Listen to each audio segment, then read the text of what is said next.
കുവൈറ്റിൽ ദുരന്തത്തിൽ മരിച്ച 23 മലയാളികളുടെയും 8 മറുനാട്ടുകാരുടെയും മൃതദേഹങ്ങൾ ബന്ധുക്കൾക്ക് കൈമാറുന്നതിനായി സംസ്ഥാന സർക്കാരിനു വേണ്ടി നെടുമ്പാശ്ശേരി വിമാനത്താവളത്തിൽ എറണാകുളം ജില്ലാ ഭരണകൂടം ഏർപ്പെടുത്തിയത് പിഴവില്ലാത്ത ഒരുക്കങ്ങൾ.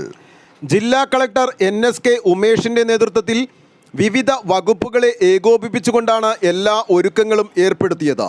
വിമാനത്താവളത്തിൻ്റെ ചുമതലയുള്ള സിയാലിൻ്റെ MD S സുഹാസിൻ്റെ നേതൃത്വത്തിൽ ഉദ്യോഗസ്ഥരും മറ്റു ജീവനക്കാരും കർമ്മ നിരതരായി രംഗത്തുണ്ടായിരുന്നു. മരിച്ചവരുടെ ബന്ധുക്കൾക്ക് ഒരു തരത്തിലുമുള്ള പ്രയാസവും ഉണ്ടാകാതിരിക്കാൻ കുടിവെള്ളം ഉൾപ്പെടെയുള്ള സൗകര്യങ്ങൾ ഏർപ്പെടുത്തിയിരുന്നു. അവർക്കായി പ്രത്യേക ഇരിപ്പിടങ്ങളും ഒരുക്കി. മുഖ്യമന്ത്രി പുഷ്പചക്രം അർപ്പിക്കുന്നതിനാൽ മൃതദേഹവും അടങ്ങിയ പെട്ടികളുടെ ചുമതലയ്ക്കായി ഉദ്യോഗസ്ഥരെ പ്രത്യേകം നിയോഗിച്ചു. മലയാളികളുടെ 23 മൃതദേഹങ്ങൾ അവരുടെ വീടുകളിലേക്ക് എത്തിക്കുന്നതിനായി പ്രത്യേക ആംബുലൻസും പോലീസിൻ്റെ പൈലറ്റ് വാഹനവും രാവിലെ തന്നെ സജ്ജമാക്കിയിരുന്നു. തമിഴ്നാട്ടിലുള്ളവരുടെ മൃതദേഹങ്ങൾ കൊണ്ടുപോകുന്നതിനായി അവിടെ നിന്നുള്ള ആംബുലൻസുകളും എത്തിയിരുന്നു. ഈ ആംബുലൻസുകളെ തമിഴ്നാട് അതിർത്തി വരെ കേരള പോലീസ് പൈലറ്റ് വാഹനങ്ങൾ അകമ്പടി നൽകി. തമിഴ്നാട് സ്വദേശികളുടെ മൃതദേഹങ്ങൾ ഏറ്റുവാങ്ങാനെത്തിയ ന്യൂനപക്ഷക്ഷേമ വകുപ്പ് മന്ത്രി സെൻജി മസ്താൻ സംസ്ഥാന സർക്കാർ ഏർപ്പെടുത്തിയ മികച്ച ക്രമീകരണങ്ങളിൽ അതീവ സന്തുഷ്ടി ജില്ലാ കളക്ടറെ അറിയിച്ചു.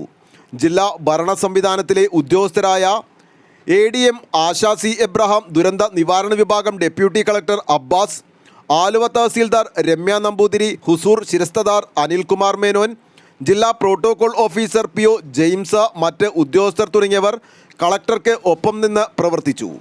കൂടാതെ ADGPMR Ajith Kumar, DIG Putta Vimaladitya, Aluva rural SP Vaibhav Saxena എന്നിവരുടെ നേതൃത്വത്തിൽ പോലീസും കുറ്റമറ്റ രീതിയിൽ പ്രവർത്തിച്ചു.